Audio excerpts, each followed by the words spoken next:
For many hundreds of years, merchant ships have forged trade routes across the waterways of the world, carrying goods of all kinds between nations and continents.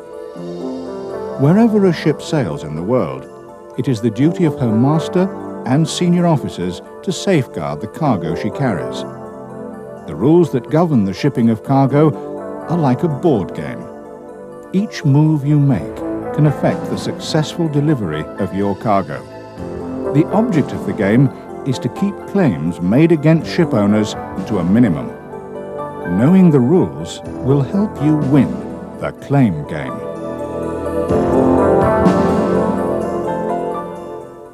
The great cargo vessels of today carry some 4,000 million tons of commodities each year. With so much of the world's trade travelling by sea, cargoes may become damaged or lost.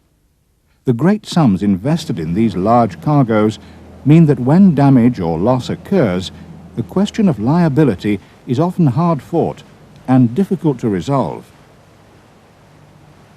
Cargo owners and insurers were dissatisfied with the laws governing a carrier's liability for damage to goods in their possession. This led to talks between ship owners and underwriters. Talks led to a set of laws and rules intended to safeguard all those concerned. And thus the Hague Rules, and later the Hague-Visby Rules, were formed. These rules established a uniform code for the carriage of cargo shipped under a bill of lading, with which shippers and shipowners must comply. When carrying goods by sea, the carrier, shipowner, is entrusted with another person's property to transport it from one place to another. If that property is lost or damaged in transit, the carrier should account for it. Whilst legal disputes are inherent in the business of owning and operating ships, an owner's success in any dispute may often depend entirely on the availability of collected evidence from the vessel. Masters and officers play a crucial role in collecting such evidence.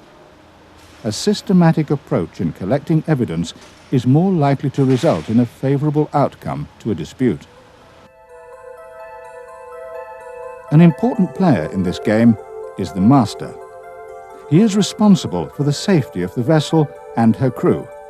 He also represents the owner on board the vessel.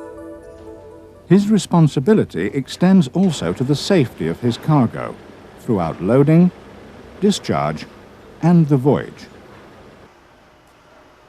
One of his important duties is to understand the terms and conditions of carriage laid out in the Charter Party and Bill of Lading, the two principal contracts of carriage, and to understand the conditions of the Hague and Hague-Visby rules. An increased awareness of the difficulties that arise in a claims handling process can help the master and his crew safeguard against such an event.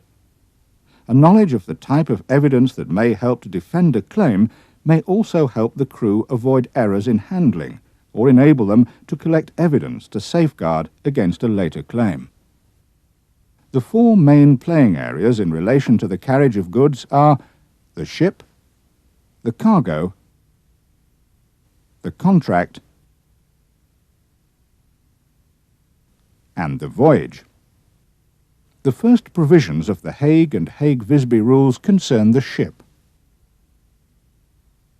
The game rules impose an obligation on the carrier to take good care to make the ship seaworthy. It is important for a master to fully understand the meaning of the term seaworthy, so that he will know what kind of evidence may be required to defend claims brought against the owners. Captain? Yeah?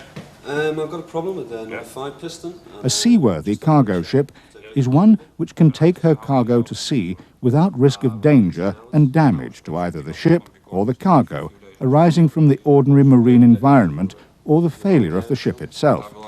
In this context, a seaworthy ship is a cargo-worthy ship. Okay. All right. The carrier is obliged to exercise due diligence, taking good care, making sure the ship is seaworthy, in good condition, and correctly equipped in order to perform its task properly for her journey. All this with documented proof. To make the ship seaworthy, I delegate everything, not everything, but delegate my instructions to the deck officers. And actually the chief engineer is responsible for the engine room part, but I'm still responsible for the whole ship. And when they do the job, the check-ins into the logbook. An important playing rule imposed on the carrier by the contract is to take good care of the cargo from when it is entrusted to him until it is delivered to the receiver. We have books on board. We can ask the stevedores if they have experience with it, or I ask the company if they can give me some more information about the cargo. One of the most important objects of this game is to avoid losing cargo during the voyage or damaging it at discharge. The carrier must do everything necessary to deliver the cargo to the receiver in as good a condition as when it was entrusted to him.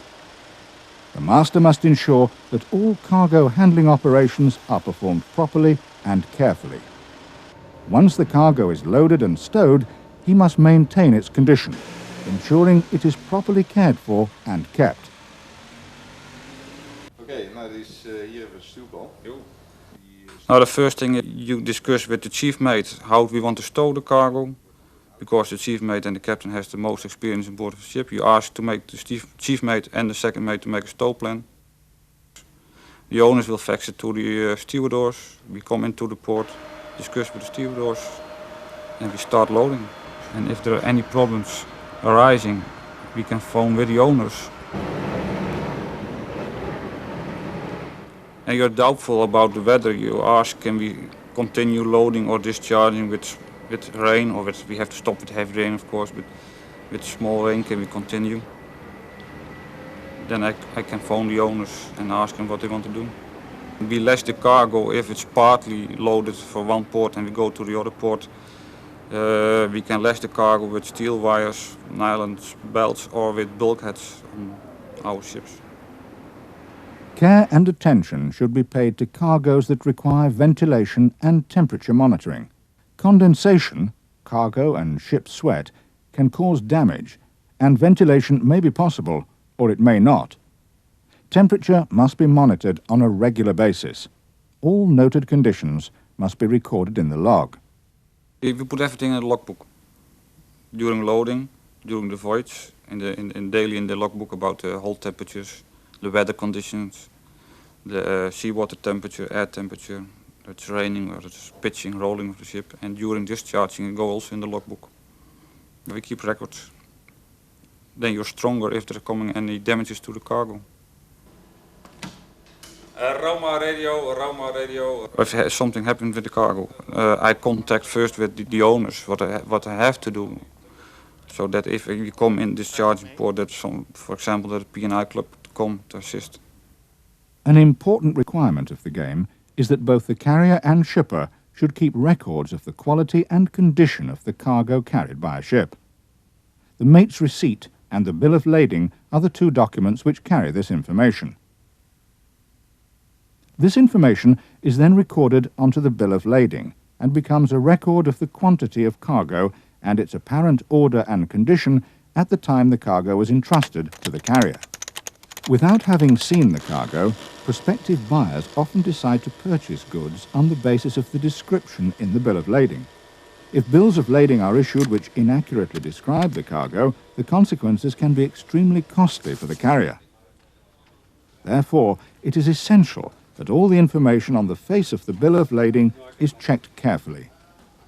The document which records the quantity and condition of the cargo is the mate's receipt.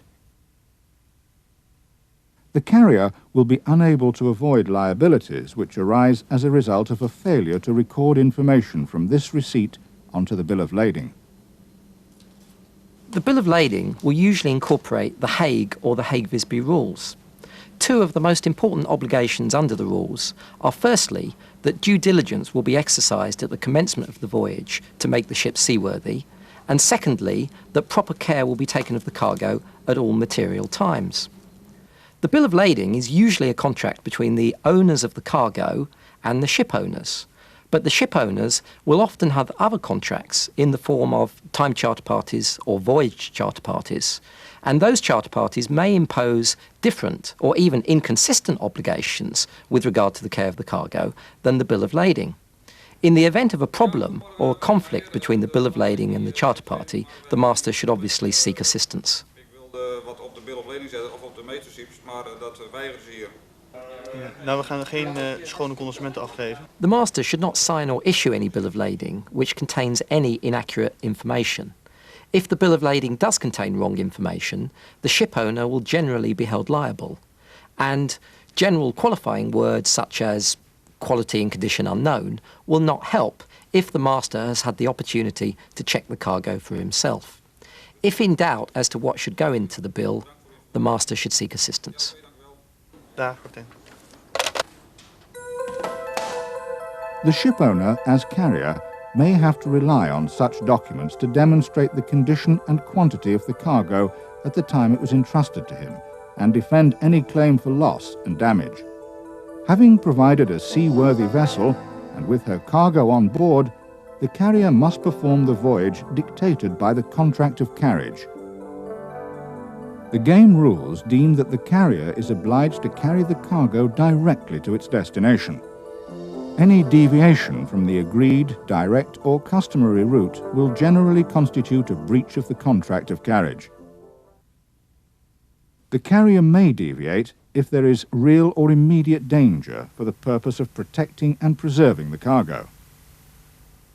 The carrier may deviate for the purpose of saving human life, but may not unnecessarily delay the vessel at the scene of a casualty.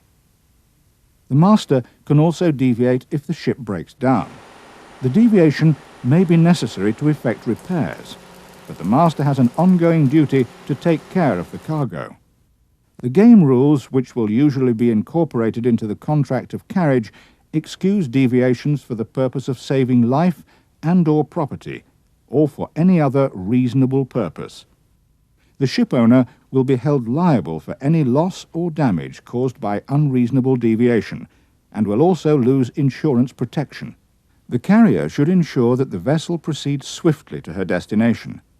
Any unnecessary delay will be treated in the same way as a deviation from the contractual voyage, and could have expensive consequences.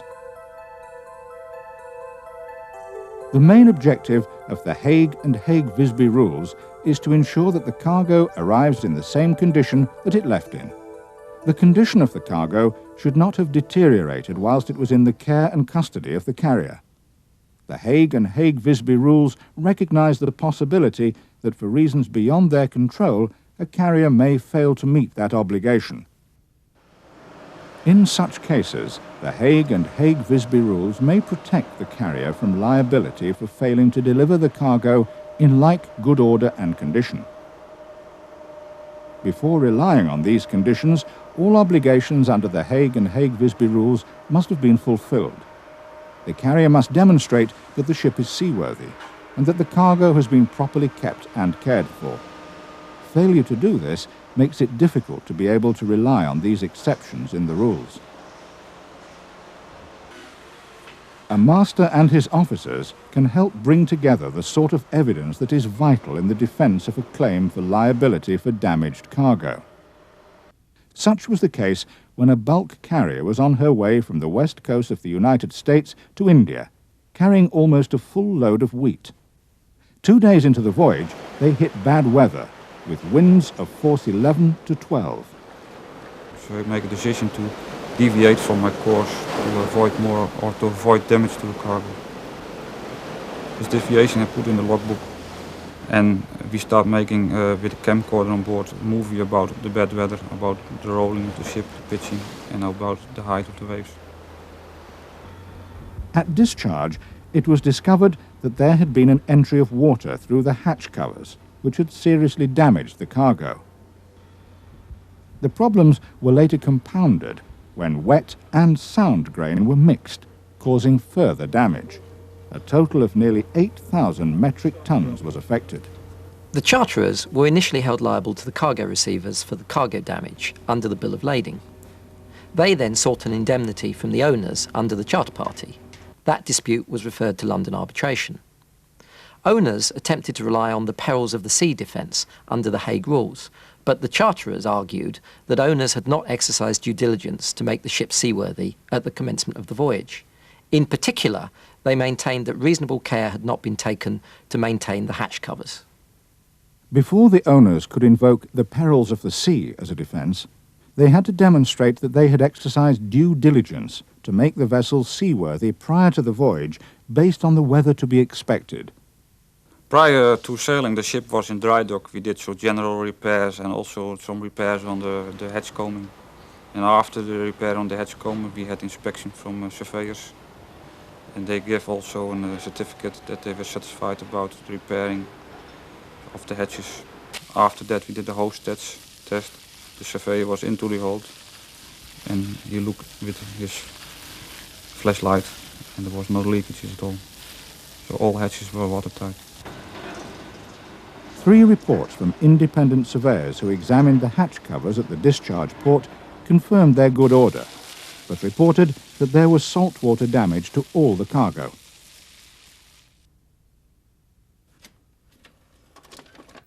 From the well-kept logbook, supported by the videotape, and corroboration from another vessel in the area at the same time, the arbitrators suggested that the owners had exercised due diligence. The arbitrators further stated that in certain circumstances, even well-maintained hatch covers will flex during periods of bad weather and allow the ingress of seawater. Therefore, they had no reason to believe that the hatch covers were not properly maintained or properly secured at the commencement of the voyage, and they therefore concluded that owners had exercised due diligence to make the ship seaworthy. In cases such as this, it is difficult to rely on heavy weather defence. But the arbitrators were impressed by the well-kept logbook and the video. Not all vessels will be equipped with a video camera, but a series of still photographs could provide the evidence to prove bad weather and the condition of the vessel. The obligations imposed on the carrier by the Hague and Hague-Visby rules were devised to keep loss and damage to a minimum. The carrier will be in a far better position if he has implemented the systems and procedures on board the vessel which minimize the risks of claims arising in the first place. The Hague Rules and Hague-Visby Rules attempt to arrive at a common approach to the basic issues relating to carriage of goods by sea. The obligations and responsibilities imposed on the carrier by these rules provide a framework within which ship owners, the owners of the cargo, and underwriters can work, ensuring a fair hearing, depending on how it is judged, in the event of cargo damage. Good practice and keen observation at all times helps towards a favourable outcome in the claim game.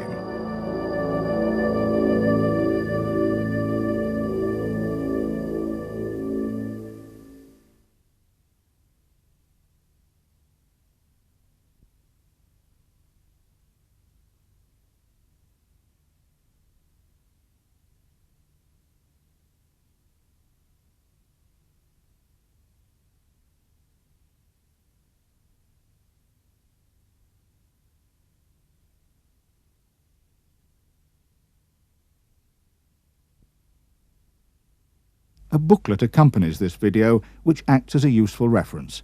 Use it and stay ahead of the game.